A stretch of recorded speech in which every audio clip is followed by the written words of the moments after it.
Shalom Pak, perkenalkan nama saya Hari Amanda Pandiangan. Saya dari Prodi Manajemen Pendidikan Kristen semester 3 Grup B dengan NIM 230104027. Di sini saya akan mempresentasikan hasil remedial ujian tengah semester yang mata kuliah yaitu Teori Sistem dalam Pendidikan yang diajarkan oleh Bapak Nasib Tua Lumban Gaul MED.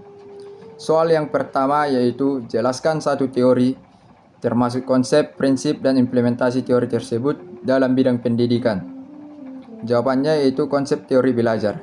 Teori belajar mencakup berbagai pendekatan untuk memahami bagaimana orang belajar, termasuk proses kognitif, afektif, dan sosial. Prinsip teori belajar yaitu aktivitas siswa pembelajaran lebih efektif ketika siswa aktif keterlibatan dalam proses belajar. Implementasi teori belajar. Metode belajar aktif menggunakan diskusi, kerja kelompok, dan proyek untuk mendorong keterlibatan siswa. Soal yang kedua yaitu jelaskan satu sistem dalam kehidupan nyata, termasuk konsep dan komponen sistem tersebut. Jawabannya yaitu sistem pencernaan.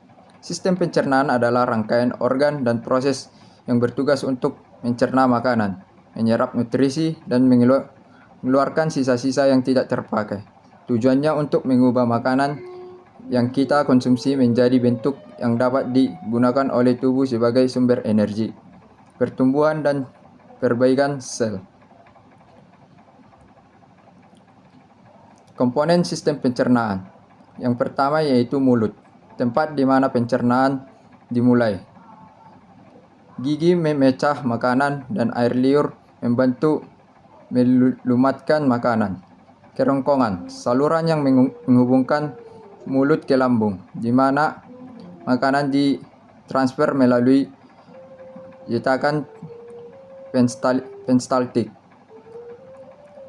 Lambung, organ berbentuk kantung yang mencerna makanan dengan asam lambung dan enzim dan mengubah makanan menjadi campuran cair. Usus halus, tempat sebagian besar penyerapan nutrisi terjadi. Usus besar, penyerapan air dan garam dari sisa makanan membentuk tinja. Anus, menyimpan dan mengeluarkan tinja dari tubuh. Soal yang ketiga yaitu jelaskan tujuan dan manfaat mempelajari teori sistem dalam pendidikan. Yang pertama yaitu memahami kompleksitas pendidikan, bagaimana berbagai elemen dalam pendidikan saling berinteraksi dan mempengaruhi satu sama lain. Yang kedua yaitu meningkatkan efektivitas pembelajaran dengan memahami sistem. Pendidikan dapat merancang strategi yang lebih efektif untuk mencapai tujuan pembelajaran. Manfaatnya yaitu yang pertama peningkatan kualitas pengajaran untuk mengadaptasi metode pengajaran yang lebih sesuai dengan kebutuhan siswa. Yang kedua yaitu peningkatan kerjasama tim, mendorong kolaborasi antara guru, administrator, dan pemangku kepentingan lain dalam mencapai tujuan pendidikan bersama. Soal yang keempat yaitu teori sistem terdiri dari aksioma dan preposisi. Jelaskan hal tersebut dengan mengaitkannya pada sebuah organisasi pendidikan, misalnya sekolah.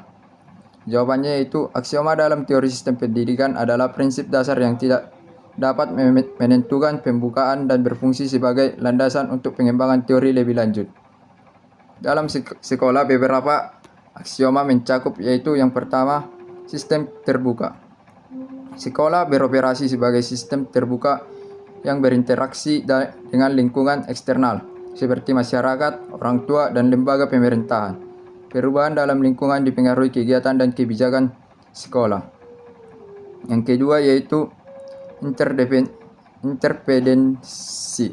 Semua komponen dalam sekolah, guru, siswa, kurikulum, dan administrator saling bergantung. Perubahan pada satu komponen dapat mempengaruhi komponen lain. Preposisi dalam teori sistem. Preposisi adalah pernyataan yang dapat diuji dan dilaksanakan pada aksioma. Proposisi dalam konteks sekolah.